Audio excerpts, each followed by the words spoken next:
ନମସ୍କାର ଦର୍ଶକ ବନ୍ଧୁ, ଚାଲନ୍ତୁ ଜାଣିନେବା ଆଜିର କିଛି ଟପ୍ ନ୍ୟୁଜ୍। ଜୟ ଜଗନ୍ନାଥ ସାଙ୍ଗମାନେ, ଆମ ଚ୍ୟାନେଲରେ ଆପଣମାନଙ୍କୁ ପୁଣି ଥରେ ସ୍ୱାଗତ। ମୁଖ୍ୟମନ୍ତ୍ରୀଙ୍କ ବଡ଼ ଘୋଷଣା। 24 ନୂଆ ଏନ୍ଏସି ଓ 5ଟି ମ୍ୟୁନିସିପାଲଟି ନେଇ ସୋମବାର ସରକାରୀ ବିଜ୍ଞପ୍ତି ପ୍ରକାଶ ହୋଇଛି। 14 ଜିଲ୍ଲାରେ 24 ନୂଆ ଏନ୍ଏସି ନେଇ ପ୍ରକାଶ ପାଇଛି ତାଲିକା। ସେହିପରି 3ଟି ଜିଲ୍ଲାର 5 ନୂଆ ମ୍ୟୁନିସିପାଲିଟି ନେଇ ବିଜ୍ଞପ୍ତି ଜାରି ହୋଇଛି। ଏନ୍ଏସି ତାଲିକାରେ ପାଲହାଡ଼, ଶିମୁଳିଆ, ସୋହେଲା, ତିହିଡ଼ି, ଧୂସୁରୀ, ସାଲେପୁର, ବଡ଼ମ୍ବା, ନରସିଂହପୁର, ଗନ୍ଦିଆ, ଜଗନ୍ନାଥପ୍ରସାଦ, ପାତ୍ରପୁର, ନର୍ଲା, ଜୟପାଟଣା, ଖୋର୍ଦ୍ଧାର ଟାଙ୍ଗୀ, ବୋରିଗୁମା, ବେତନଟି, ବାଙ୍ଗିରିପୋଷି, ଚିତ୍ରଡ଼ା, କପ୍ତିପଦା ଓ ରାସଗୋବିନ୍ଦପୁର, ବିଷମକଟକ, ବାମରା, ରେଙ୍ଗାଲି, ବୀରମହାରାଜପୁର ରହିଛି। ସେହିପରି ନୂଆ ମ୍ୟୁନିସିପାଲିଟି ତାଲିକାରେ ବୌଦ୍ଧଗଡ଼, ଭଞ୍ଜନଗର, କବିସୂର୍ଯ୍ୟନଗର, ପୋଲସରା ଓ କରଞ୍ଜିଆ ରହିଛି। ପରବର୍ତ୍ତୀ ଖବର, ଝିଅ ବାହାଘରରେ ମିଳିବ ଗିଫ୍ଟ, ସରକାର ଦେବେ କନ୍ୟାକୁ ସୁନା, ଆକାଉଣ୍ଟକୁ ଆସିବ ଗହଣା ଟଙ୍କା। ରାଜ୍ୟ ସରକାର ଝିଅମାନଙ୍କ ପାଇଁ ଆଣିଥିବା ଯୋଜନାରେ ଗରିବ ବାପାଙ୍କ ଓଠରେ ହସ ଫୁଟିବ। ରାଜ୍ୟ ସରକାର ମୁଖ୍ୟମନ୍ତ୍ରୀ କନ୍ୟା ବିବାହ ଯୋଜନାରେ 51,000 ଟଙ୍କାର ଆର୍ଥିକ ସହାୟତା ଦେବେ, ଯେଉଁଥିରେ 35,000 ଟଙ୍କା ସିଧା ଆକାଉଣ୍ଟକୁ ଆସିବ। 10,000 ଟଙ୍କା ୱେଡିଂ ଗିଫ୍ଟ ବାବଦରେ ଖର୍ଚ୍ଚ ହେବ। ପରବର୍ତ୍ତୀ ଖବର, ନୂଆ ବର୍ଷରେ ଚିଟ୍‌ଫଣ୍ଡ ଟଙ୍କା। ବିଭିନ୍ନ ଦୈନିକ ଖବରକାଗଜରେ ଏହି ବିଜ୍ଞାପନ ପ୍ରକାଶ ପାଇବାରେ ପୁଣି ଥରେ ଏହାକୁ ନେଇ ବଢ଼ିଲା ଚର୍ଚ୍ଚା। ଜାନୁଆରୀ 31 ସୁଦ୍ଧା ଜମାକାରୀ ତାଙ୍କ ଜମାରାଶି ଫେରିପାଇବେ ବୋଲି କହିଛି ଅର୍ଥ ବିଭାଗ। ଅନ୍ୟପଟେ ଲକ୍ଷାଧିକ ଟଙ୍କା ଜମା କରିଥିବା ଜମାକାରୀ ଏବେ ବି ଟଙ୍କା ଫେରିବା ଅପେକ୍ଷାରେ ଅଛନ୍ତି। ଖବରକାଗଜରେ ପ୍ରକାଶ ପାଇଥିବା ଏହି ବିଜ୍ଞାପନ ଅନେକଙ୍କୁ ଆଶ୍ୱସ୍ତି ଦେଇଛି। ଚିଟ୍‌ଫଣ୍ଡ କ୍ଷୁଦ୍ର ଆବେଦନକାରୀ ଟଙ୍କା ଫେରିପାଇବେ ବୋଲି ଆଶା ସଞ୍ଚାର ହେଉଛି, କିନ୍ତୁ ଜୀବନର ସମସ୍ତ ପୁଞ୍ଜି ଚିଟ୍‌ଫଣ୍ଡ ସଂସ୍ଥାରେ ଜମା କରିଥିବା ଅନେକ ଜମାକାରୀ ଏବେ ବି ଅନିଶ୍ଚିତତା ଭିତରେ। ପରବର୍ତ୍ତୀ ଖବର, ରାୟଗଡ଼ାରେ ଚଳିତ ବର୍ଷ 43 ମଣ୍ଡିରେ ଧାନ ସଂଗ୍ରହ କରାଯିବାର ଲକ୍ଷ୍ୟ ରଖାଯାଇଛି। ଏଥିପାଇଁ ମଣ୍ଡି ଉଦ୍ଘାଟନ ସରିଛି। ଚାଷୀ ଭାବିଥିଲେ ଏବେ ଧାନ କିଣା ହେବ, ଟୋକେନ୍ ପାଇଁ ମଣ୍ଡିକୁ ଧାନ ଆଣିଲେ, ହେଲେ ମଣ୍ଡିକୁ ମିଲର ଆସୁନଥିବାରୁ ଧାନ ଉଠିପାରୁନି। ଫଳରେ ସେମିତି ମଣ୍ଡିରେ ପଡ଼ି ରହିଛି ଧାନ। ଧାନ ପଡ଼ି ପଡ଼ି ନଷ୍ଟ ହେବାର ଆଶଙ୍କା ଚାଷୀଙ୍କୁ ଡରାଉଛି। ପରବର୍ତ୍ତୀ ଖବର, ବାଂଲାଦେଶରେ ଏକାଠି ହେଲେଣି ହିନ୍ଦୁ। ବାଂଲାଦେଶରେ ନିଜ ସୁରକ୍ଷା ଲାଗି ଆନ୍ଦୋଳନକୁ ଓହ୍ଲାଇଲେ ସଂଖ୍ୟାଲଘୁ ହିନ୍ଦୁ ସମାଜ। ବଢ଼ି ଚାଲିଥିବା ଅତ୍ୟାଚାର ବିରୋଧରେ ତୀବ୍ର କଲେ ସ୍ୱର। ହିନ୍ଦୁ ଯୁବକ ଦୀପୁ ଚନ୍ଦ୍ର ଦାସଙ୍କ ହତ୍ୟା ପ୍ରତିବାଦରେ ବାଂଲାଦେଶରେ ଏକାଠି ହେଉଛନ୍ତି ହିନ୍ଦୁ ସଂଗଠନ। ହିନ୍ଦୁକୁ ସୁରକ୍ଷା ଯୋଗାଇ ଦେବାକୁ ଭାରତ ସରକାରଙ୍କୁ ଅପିଲ କରିଛନ୍ତି ଆର୍ଏସ୍ଏସ୍ ମୁଖ୍ୟ ମୋହନ ଭାଗବତ। ବାଂଲାଦେଶରେ ସ୍ଥିତିକୁ ନେଇ ମଧ୍ୟବର୍ତ୍ତୀକାଳୀନ ସରକାର ଉପରେ ଦୋଷ ଲଦିଛନ୍ତି ପୂର୍ବତନ ପ୍ରଧାନମନ୍ତ୍ରୀ ଶେଖ୍ ହସିନା। ପରବର୍ତ୍ତୀ ଖବର, 30 ଜିଲ୍ଲାରେ ପ୍ରତିଷ୍ଠା ହେବ 30 ଶିଳ୍ପ। ପୁଞ୍ଜିନିବେଶକାରୀଙ୍କୁ ରେଡ୍ କାର୍ପେଟ୍ ପକାଇ ନିମନ୍ତ୍ରଣ କରିଥିଲେ ମୁଖ୍ୟମନ୍ତ୍ରୀ। ଏବେ ହାଇଦ୍ରାବାଦ ନିବେଶକ ସମ୍ମିଳନୀ ପରେ ରାଜ୍ୟବାସୀଙ୍କ ଆଗରେ ଶିଳ୍ପାୟନର ନୂଆ ନକ୍ସା ଆଙ୍କିଛନ୍ତି ମୋହନ ମାଝୀ। ରାଜ୍ୟର ସବୁ ଜିଲ୍ଲାକୁ ପହଞ୍ଚିବ ଶିଳ୍ପ। ଫାର୍ମା ଓ ପ୍ରତିରକ୍ଷା କ୍ଷେତ୍ରରେ ଓଡ଼ିଶା ପାଇବ ନୂଆ ପରିଚୟ।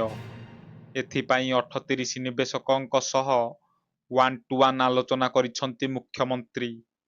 13ଟି ଏମ୍‌ୟୁ ସ୍ୱାକ୍ଷରିତ ହେବା ସହ 27,650 କୋଟି ଟଙ୍କାର ନିବେଶ ଆସିଛି, ଯେଉଁ ସଂସ୍ଥାରେ ପ୍ରାୟ 16,000 ଯୁବବର୍ଗଙ୍କୁ ମିଳିବ ନିଯୁକ୍ତି।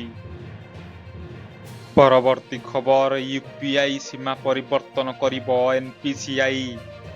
ୟୁନିଫାଇଡ୍ ପେମେଣ୍ଟ ଇଣ୍ଟରଫେସ୍ ୟୁପିଆଇ ମାଧ୍ୟମରେ ହେଉଥିବା ଆର୍ଥିକ ଜାଲିଜାତିଆକୁ ରୋକିବା ପାଇଁ national payments corporation of India NPCI ଏକ ଗୁରୁତ୍ୱପୂର୍ଣ୍ଣ ନିଷ୍ପତ୍ତି ନେବାକୁ ଯାଉଛି। ବିଶେଷ କରି ୟୁପିଆଇ ଟଙ୍କା ମାଗିବା ଏବଂ ଅଟୋପେ ଭଳି ସୁବିଧାର ଦୁରୁପଯୋଗ କରି ଗ୍ରାହକଙ୍କୁ ଲୁଟାଯାଉଥିବାରୁ ଏହି ଫିଚରଗୁଡ଼ିକ ଉପରେ କଟକଣା ଲଗାଯାଇପାରେ। ପରବର୍ତ୍ତୀ ଖବର ସୁଜାତାଙ୍କ ଏଣ୍ଟ୍ରିରେ ଲାଗିବ ରୋକ।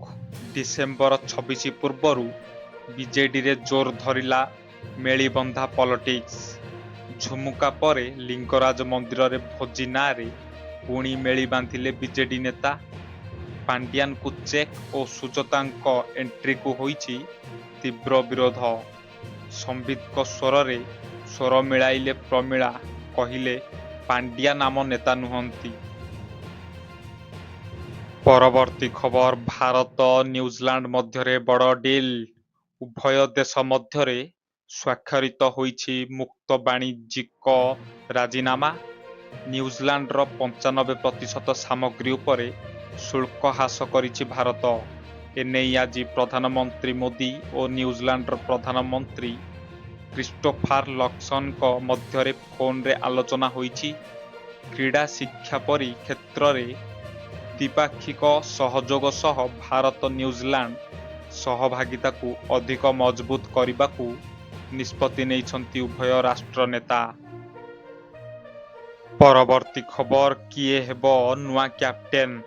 ଭାରତୀୟ ଟିମ୍ର ଟେଷ୍ଟ ଏବଂ ଏକଦିବସୀୟ କ୍ୟାପ୍ଟେନ୍ ଶୁଭମନ ଗିଲଙ୍କ ସମସ୍ୟା ଏବେ ବଢ଼ିବାରେ ଲାଗିଛି। ଦୁଇଟି ଫର୍ମାଟରେ ତାଙ୍କୁ ଅଧିନାୟକ ଦାୟିତ୍ୱ ଦିଆଯାଇଥିଲା। ଏହା ବ୍ୟତୀତ ଗିଲଙ୍କୁ ଟି-20 ଉପରେ ଉପ-ଅଧିନାୟକ ଭାବେ ନିଯୁକ୍ତି କରାଯାଇଥିଲା। ଡିସେମ୍ବର 20 ତାରିଖରେ ଯେତେବେଳେ 2026 ଟି-20 ବିଶ୍ୱକପ୍ ପାଇଁ ଭାରତୀୟ ଦଳ ଘୋଷଣା କରାଯାଇଥିଲା, ସେତେବେଳେ ଶୁଭମନ ଗିଲ କୌଣସି ସ୍ଥାନରେ ଦେଖାଯାଇନଥିଲେ। ବର୍ତ୍ତମାନ ରିପୋର୍ଟଗୁଡ଼ିକ ସୂଚାଇଛି ଯେ ଗିଲଙ୍କୁ ଦିନିକିଆ ଅଧିନାୟକ ପଦରୁ କାଢ଼ି ନିଆଯାଇପାରେ ଏବଂ ଶ୍ରେୟସ ଅୟର ନୂତନ ଅଧିନାୟକ ହୋଇପାରନ୍ତି। ପରବର୍ତ୍ତୀ ଖବର ଏସ୍ଆଇ କେଳେଙ୍କାରୀରେ ଆଇପିଏସ୍ ଅଫିସର। ପୋଲିସ ଏସ୍ଆଇ ଚାକିରି କେଳେଙ୍କାରୀ ମାମଲାରେ ଖୋଲୁଛି ଗୁମର। ସିବିଆଇ ଆଳୁ ଖୋଳୁ ଖୋଳୁ ମହାଦେବ ବାହାରିଲା ଭଳି ଘଟଣା ଏବେ ଆସିଛି ସାମ୍ନାକୁ। ଏହି କେଳେଙ୍କାରୀରେ ଜଣେ ଆଇପିଏସ୍ଙ୍କ ସମ୍ପୃକ୍ତି ଥିବା ସିବିଆଇକୁ ମିଳିଛି ପ୍ରମାଣ। ଏହି ଆଇପିଏସ୍ଙ୍କ ଭୂମିକା ସାମ୍ନାକୁ ଆସିବା ପରେ ସିବିଆଇ ତାଙ୍କୁ ସମନ କରିଛି। ଖୁବ୍ ଶୀଘ୍ର ସେ ସିବିଆଇ ଅଫିସର ହାଜର ହୋଇ ନିଜର ପକ୍ଷ ରଖିବେ। ଶଙ୍କର ପୃଷ୍ଟିକୁ ଜେରା ବେଳେ ଏହି ଆଇପିଏସ୍ଙ୍କ ସମ୍ପୃକ୍ତି ସାମ୍ନାକୁ ଆସିଛି।